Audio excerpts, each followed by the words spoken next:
ilay sombin-kafanana mba niteraka zavana indrisy niova mamanala ilay tirony tsiloby nantenampirehitra tsy tratrindrisy ndao sy merivotra haizina sisa metolomana adintsaina tsy aiaifika kotsakotsa isany ondana anisolona mba fihinana haizina sisa metolomana adintsaina tsy aiaifika kotsakotsa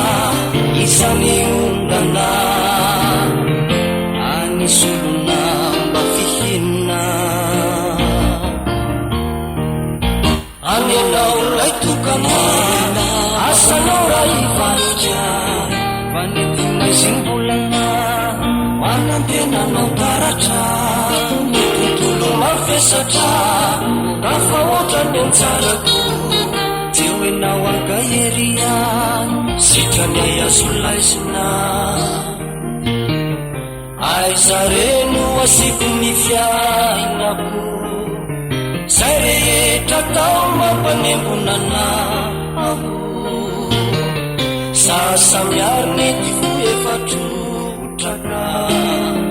manantenanao anao anasitrana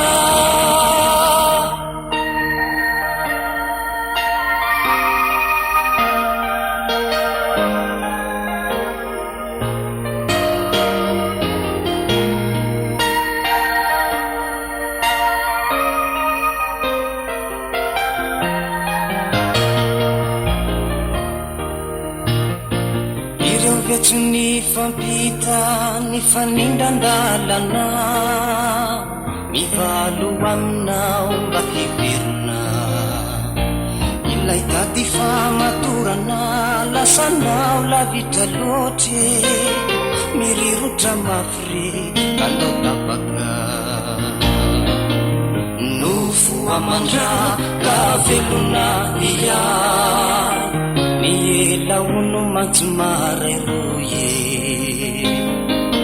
ny maso akalako mabe fakapana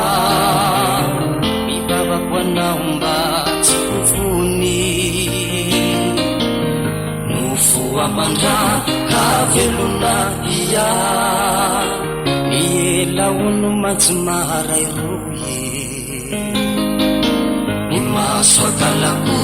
mabe fakapana mivavako anao mba tsy hovony any anao lay tokana ianao enoerany aniray ankinako toky many tokiana eo ataona manzombona fararano tomany aty andrina mamanalany hoany sisa fantana sempiray tsy mbazakapelina manditsokanaty katao safomo